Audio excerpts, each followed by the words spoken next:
What's up, guys? Brent here, and I just got off a really great demolition session, and we pretty much just raped. I had a team of 6, and it was just awesome. We pretty much demolished every team, every game we played, and this is a very, very freaking long game. I'm gonna split it up into probably 3 parts, one for each round, and this round is, I'm not gonna lie, it's pretty bad, boring, like in my, from my player's perspective. I don't do too great. A lot of my deaths are in this kind of part, and it doesn't really pick up till like the second and third rounds, really. Mostly the third round, but partially the second round too. And you'll be amazed at how much air support we will get. Not this round, but a couple rounds. And I almost get blown up by the barrel. Psycho friend Justin blew it up and killed Dragon, but not me.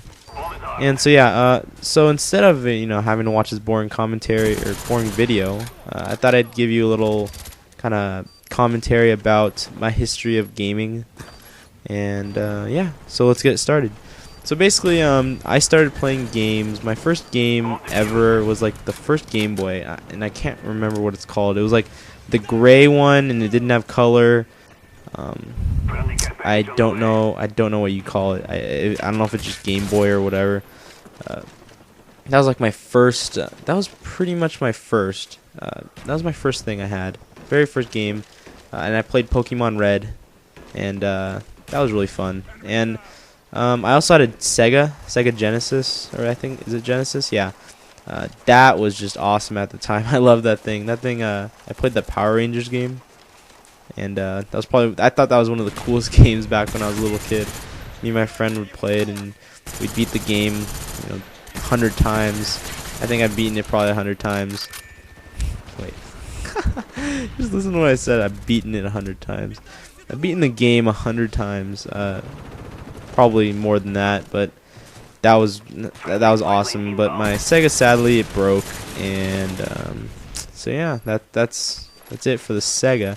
After that, I'm not really gonna talk about it, but I got the Game Boys as they progress. I used to be a huge Pokemon fan. I'm sure a lot of people played Pokemon at some point in their life. I mean, it's kind of standard, I guess, for little kids. Like, you had to play Pokemon at some point. And so I got all the newer Game Boys up until the first DS, and after that, I just like, all right, I'm an Xbox man now. I'm not gonna buy any more of this. But that, I'm jumping too far ahead. So let me rewind. So my first console after the Sega was a PS1, and on the PS1 I played Crash Bandicoot the original. I played Spyro the original, and I believe that's all. And those 2 series would keep me going because I ended up playing. I love those series. I still love those series. I'll play those series. Like, if I could, I would still play those series. But unfortunately, I don't have them for Xbox.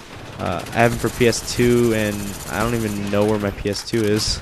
Like, it's lost. Ever since I moved, I don't know where I put it.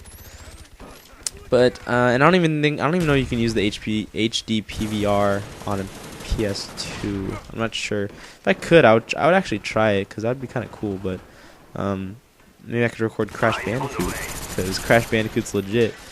But yeah, I played those 2 on PS1, and then I got a PS2, and I think my 9th or 10th birthday, something like that. And it was funny. I had to like go to school, and the giant box was downstairs, and I opened up, and I was all excited. I'm like, yay, PS2! Oh yay! Now I gotta go to school. Fuck! I can't play my PS2. God damn it! But that was a lot of fun. And on my PS2, I got the second and third of each of the Crash and Spyro series games.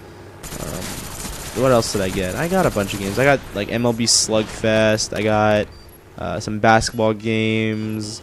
I got Need for Speed, Most Wanted. There's a lot of games I played. I can't even think of all of them. I played a lot of games on PS2. That was like my main system. Like, I played that so much. That was a great system. PS2 was a great system, and I'll explain in a minute why.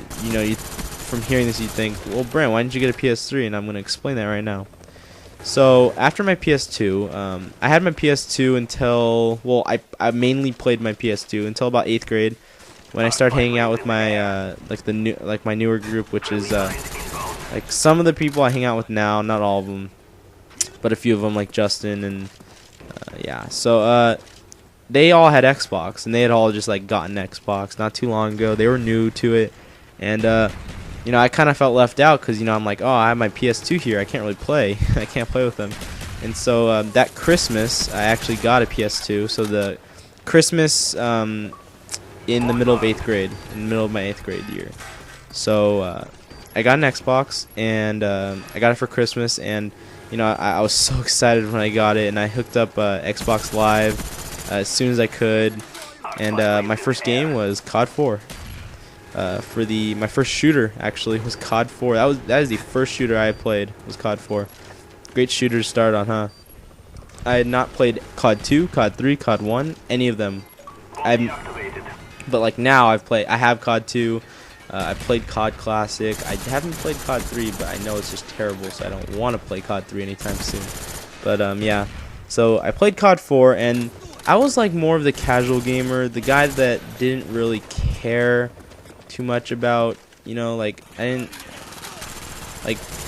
just played it. I played it for fun. Like there was no competition for me really. Like I wasn't competitive in the game. Like I was still a competitive person. I always am. I will be. That's how I am. But you know, I just kind of played it like casually, and you know, I think I had like my KD was probably like a .7, and I really didn't even care. I didn't care about stats. I didn't care about, you know, good KDs or anything, winning, losing, it didn't matter to me. I just thought it was awesome overall just to play. And actually, I didn't even like I didn't even play with them at first because I didn't really know how to like add them and all that stuff. So like I was playing with one of my neighbors. I was playing with him a lot, and he was like pretty much the only guy on my friends list. And well, actually, let me back up here. I gotta back up a little bit because I'm skipping some parts because I want to explain the whole thing and see if I can.